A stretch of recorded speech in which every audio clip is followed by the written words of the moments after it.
Muy bien, estamos en el museo. Claudia, ¿qué tal? Buenas noches. Buenas noches, bienvenidos a todos.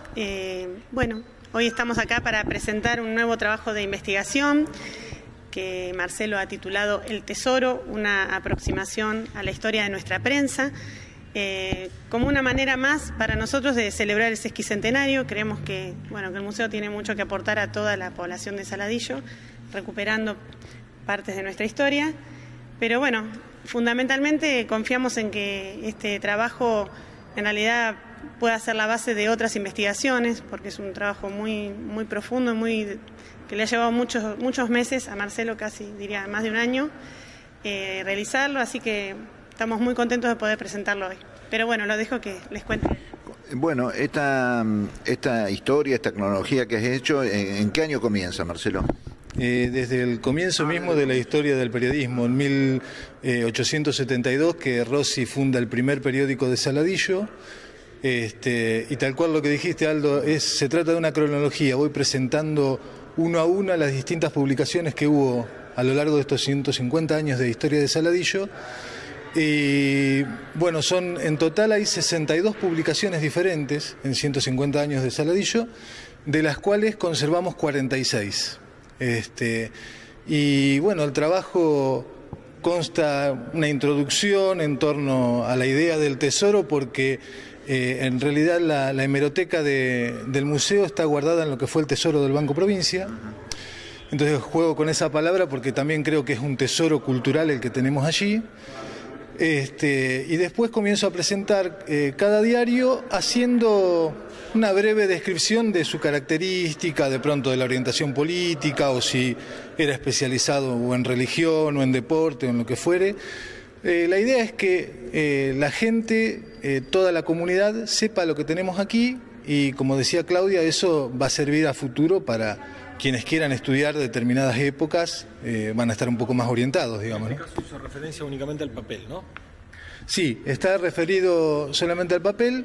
La única página que cito es la síntesis, más bien como el inicio de una nueva era en la forma de hacer periodismo, digamos, pero después está todo referido solamente al papel. ¿Cuál fue la época más fructífera? Sí, la primera mitad del siglo XX, o sea, desde el 900 a 1950, 1960, el periodismo, la prensa convivió muy bien con la radio, pero no pudo competir de igual a igual con lo que fue la televisión, y ahora se readapta ante Internet, ¿no? Marcelo, cuando vos decís que la época más fructífera, ¿es por el dominio periodístico que tenía la prensa escrita? Entonces. Sí, hubo momentos en que llegaron a circular 9 periódicos en Saladillo simultáneamente y 2 en Del Carril. O sea, piensen en un pueblito como Del Carril conviviendo 2 periódicos. ¿Salían cada cuánto? Había distintas frecuencias.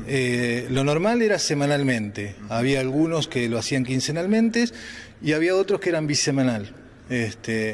Hubo un solo caso, no recuerdo de memoria ahora la fecha, alrededor del 50, un diario que se llamó El Tiempo, que fue diario. Salía todos los días menos los domingos y feriados. Y después, la aparición de La Mañana, ¿no? que está incluido en este trabajo, porque si bien La Mañana es de 25 de mayo, es muy nuestro, ¿no? O sea, es como que es el sobreviviente a todo esto, y creo que cuando dentro de unos años se quiera reconstruir estos últimos 50 años de historia de Saladillo, necesariamente hay que ir a las fuentes de La Mañana, ¿no? Y de esa época, digamos, de oro de la prensa en Saladillo, ¿qué periodistas se puede resaltar? Varios.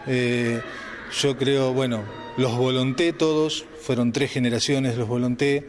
Enrique Tomás y Coutinho, que era un periodista que dirigía el diario El Pueblo, Orlando Sanguinetti, Frocham, y Della Torre. Juan Carlos Della Torre fue de un nivel cultural, y obviamente lo que yo estoy presentando es casi la introducción. A mí mismo, o sea, obvio, ¿no? Me falta mucho de familiarizarme y frecuentear los diarios en el contenido que tienen, pero lo que percibo de Della Torre es la maduración que se va dando de él a lo largo del tiempo, digamos, ¿no? Él dirigió La Semana desde que lo dejó Frocham, allá por 1927, hasta el 66 en que cesa La Mañana, y después fue periodista también en un diario que se llamó Aquí Saladillo, hasta su fallecimiento.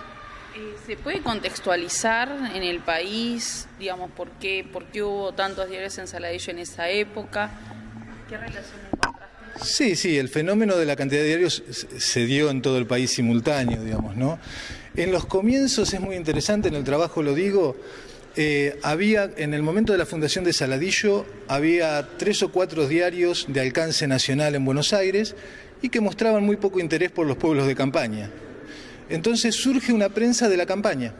O sea, es como la presencia de ustedes acá, digamos. O sea, los grandes diarios se ocupan muy poco de nosotros y es casi lógico, digamos, que así sea. Y la otra cosa a la que me lleva tu pregunta es que si uno va siguiendo cómo van apareciendo los diarios, en la orientación, en el enfoque que van dando de las cosas, uno va viendo la evolución histórica del pueblo. A principios de siglo aparecen diarios de orientación radical, diarios de orientación católica, conservadores, aparece después un diario peronista. O sea, si uno hace el análisis de los diarios que hay, va entendiendo un poco más la historia local y la nacional, que es el contexto en el que se da, digamos, ¿no? Además, fácilmente identificable de la orientación política. A principios de siglo sí. O sea, no había ningún tipo de escrúpulo en decir, o sea, de hecho lo hacían, digamos, ¿no? Defendemos estos principios, los de tal o cual partido, digamos, ¿no? Pero todos con vocación democrática.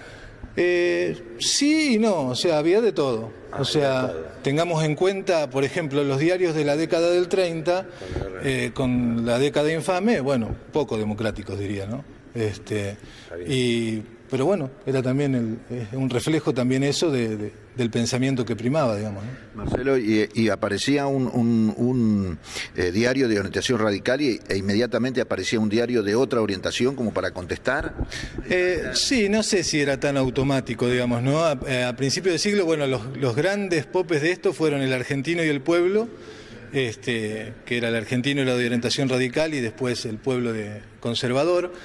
La presencia del peronismo fue mucho más tímida, diría, desde la prensa. O sea, no predominó, y es el reflejo de nuestra historia, digamos, ¿no? Predominó el radicalismo. Hubo inclusive diarios de orientación dentro de las internas del radicalismo, como en la época de los personalistas y antipersonalistas, Irigoyen y Alvear. Hay diarios que sostienen a uno y a otro.